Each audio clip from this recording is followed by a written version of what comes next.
Às 8h30 desta quarta-feira, os olhos do Brasil estarão voltados para uma sala de 115 metros quadrados localizada no terceiro andar da sede do Tribunal Regional Federal da 4ª Região, TRF4, em Porto Alegre. Ali, estará sendo escrito o que pode vir a ser o derradeiro capítulo da biografia do ex-presidente Lula. Os 3 desembargadores da 8ª turma vão decidir se acolhem ou não o recurso do petista contra a sentença do juiz Sergio Moro, que o condenou a 9 anos e 6 meses de prisão em regime fechado. Dependendo do resultado, o ex-presidente poderá ter sua carreira política encerrada da maneira mais melancólica possível, preso e impedido de disputar qualquer cargo eletivo. O ex-presidente também pode ser absolvido, e, caso isso aconteça, terá argumentos para sustentar que é vítima de uma implacável perseguição judicial promovida por delegados, procuradores e magistrados mal-intencionados. Qualquer que seja a decisão, da pequena sala de Porto Alegre vai emergir uma passagem importante da história recente do país. Afinal, Lula é o líder das pesquisas eleitorais sobre a corrida presidencial. A Lava Jato quebrou um paradigma, o de que a lei era incapaz de alcançar os poderosos. Em quase 4 anos de investigação, políticos e empresários envolvidos em corrupção foram caindo um a um, num dominó que o país nunca tinha visto. Apontado como o chefe da quadrilha que tomou de assalto os cofres da Petrobras, Lula é o maior expoente dessa constelação. Foi condenado por ter recebido como suborno um apartamento avaliado em 1,3 milhão de reais, uma ninharia diante dos 270 milhões de reais que delatores disseram ter repassado a ele como dividendos de propina e caixa 2, mas que pode lhe render uma condenação pesada o suficiente para fulminar sua carreira. Na manhã do dia 24, os desembargadores João Pedro Gebran Neto, Leandro Paulsen e Victor Laus vão definir o futuro do ex-presidente e, em alguma medida, estarão moldando a solidez democrática do Brasil. Discretos, os 3 desembargadores não dão entrevistas, não gostam de fotografias, não falam fora dos autos. Os autos, no entanto, falam por eles, e é isso que preocupa o ex-presidente. Na terça-feira 16, Lula voltou a atacar a justiça e defendeu a demissão do juiz Sergio Moro.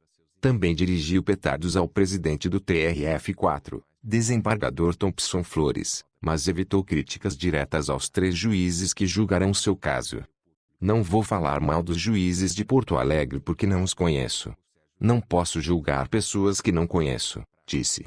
Durante o processo, a defesa do ex-presidente investiu várias vezes contra o desembargador João Pedro Gebran, o relator de todos os recursos da Lava Jato no TRF4, sob a alegação de que ele não era isento para julgar em função de sua amizade com o juiz Sergio Moro, de cujos filhos seria padrinho.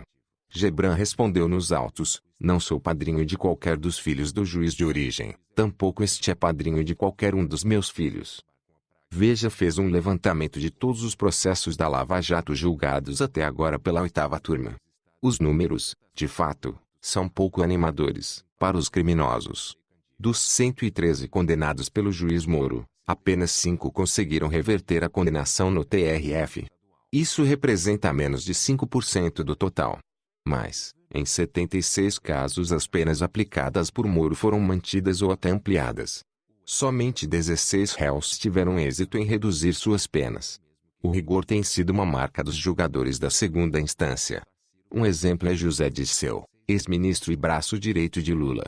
Ele foi condenado pelo juiz Moro a 20 anos e 10 meses de prisão, recorreu ao TRF na tentativa de anular a condenação e se deu mal. Sua pena foi aumentada para 30 anos e 9 meses. Podia ter sido ainda pior. Voto vencido. O desembargador João Pedro Gebran propôs que o petista ficasse atrás das grades por mais de 40 anos. Escolhido pela ex-presidente Dilma Rousseff em 2013, o paranaense João Pedro Gebran, de 53 anos, é considerado o mais duro da trinca de julgadores e criticado pelos advogados por raramente atender a pedidos de réus. Moro ainda tem um coração bom porque eventualmente concede algum habeas corpus. Gebran não, diz um juiz que acompanha o dia a dia do tribunal. Gebran é autor dos votos que orientaram as mais longas punições da Lava Jato, como no caso de Renato Duque, ex-diretor da Petrobras. Ele foi condenado a 20 anos de prisão, recorreu e teve a pena ampliada para quase 44 anos de prisão. A culpabilidade deve ser considerada bastante elevada, na medida em que se trata de servidor público de altíssimo escalão, responsável por administrar a maior empresa nacional, movimentando bilhões de reais em contratos, sendo pessoa na qual tinha, ou deveria ter, sido depositada a elevada expectativa para bem gerir o patrimônio público. As condenações do desembargador costumam vir acompanhadas de duras considerações, principalmente quando ele se refere a políticos. Ao votar pelo aumento da pena de José Dirceu, Gebran foi categórico.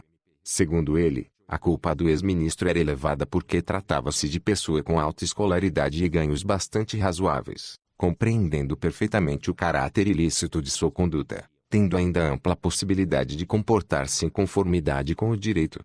Afeito a superlativos, Gebran classificou logo em seus primeiros votos a Lava Jato como uma operação de dimensões estratosféricas e amazônicas. Um trecho que aparece em quase todas as suas sentenças diz o seguinte: na medida em que a operação se desenvolve, cada vez mais fatos são descobertos, envolvendo novos personagens e núcleos, podendo-se comparar os esquemas de corrupção a um câncer, de alto poder lesivo e considerável capacidade de se espalhar. Dos três desembargadores, Gebran também é o que mais recorre a teorias jurídicas estrangeiras, como a doutrina da cegueira deliberada, segundo a qual um réu pode ser condenado por aquilo que escolheu não enxergar. Em mais de um caso, admitiu até a possibilidade de penalizar réus apenas com base na palavra de delatores. Para ele, a condenação calcada em depoimentos de colaboradores é possível desde que vários deles deem versões semelhantes contra o mesmo investigado. No processo que será julgado na quarta-feira, há 10 depoimentos de delatores acusando o ex-presidente Lula de conhecer, participar e se beneficiar do esquema de corrupção na Petrobras.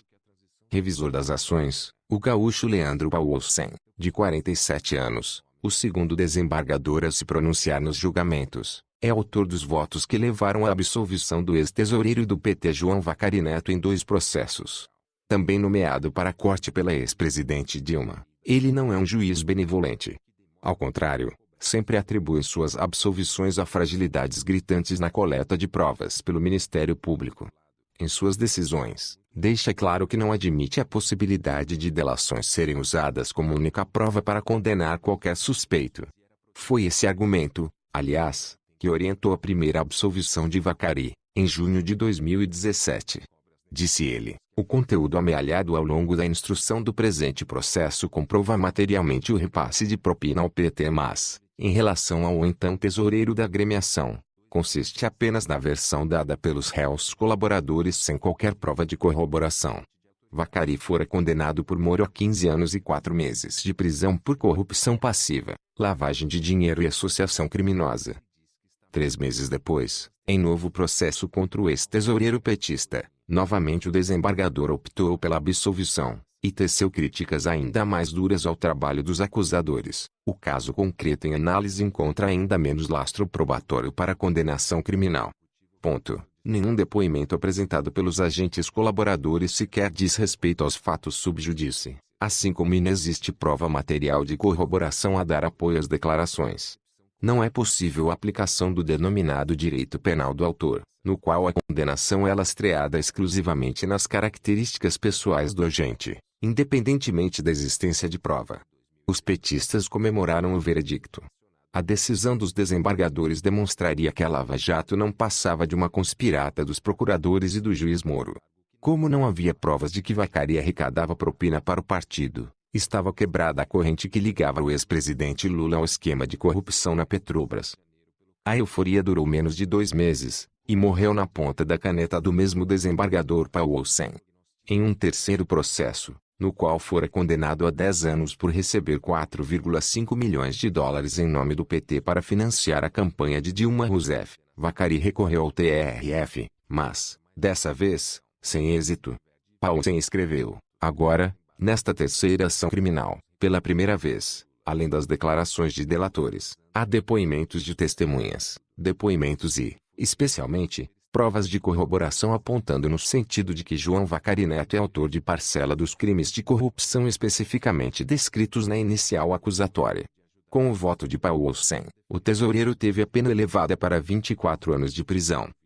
O terceiro desembargador é um ex-integrante do Ministério Público. Indicado pelo ex-presidente Fernando Henrique Cardoso, o catarinense Victor Laus, de 54 anos, É considerado o mais garantista dos três julgadores e o principal foco de divergência em relação a Gebran. Nos julgamentos, não admite condenar ninguém se houver qualquer dúvida, ainda que mínima, sobre a culpa do suspeito.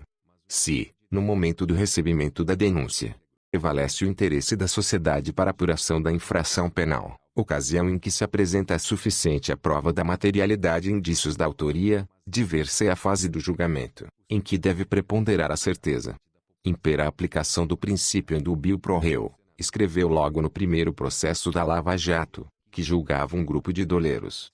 Detalhista, ele costuma interromper os advogados se uma informação citada pelos defensores não estiver nos autos. Não raro, suspende os debates com pedidos de vista. Na Lava Jato, é o único que já paralisou o julgamento de recursos para estudar melhor o tema.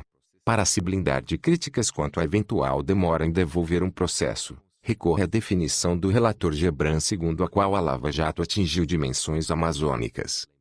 Ao julgar, Laos sempre leva em conta o entendimento do Superior Tribunal de Justiça, STJ, e do Supremo Tribunal Federal, STF, sobre o tema em discussão. Ele rejeitou, por exemplo, aumentar a pena de um doleiro com base na alegação de que este teria personalidade voltada para o crime. Na época, citou o STJ, que exigia que isso só era possível se houvesse laudos para testar as condições psicológicas do réu. Quando o tribunal reviu essa exigência, o desembargador passou a adotar a nova interpretação. Nos julgamentos da Lava Jato, ele também só considerou a possibilidade de decretar a prisão após julgamento em segunda instância depois que seu próprio tribunal, seguindo interpretação do Supremo, aderiu à tese. Desde então, em seus votos pró-condenação consta que, encerrada a jurisdição criminal de segundo grau, deve ter início a execução da pena imposta ao réu, independentemente da eventual interposição de recurso especial ou extraordinário em tribunais superiores. Traduzindo, Lula, se condenado, deveria ser preso assim que julgados eventuais recursos no TRF. Lembrando que esse ano tem eleições, e que não podemos eleger nenhum político citado, ou condenado na Operação Lava Jato, temos que limpar esse país com o nosso voto. É isso aí, pessoal. Se você gostou dessa notícia, acione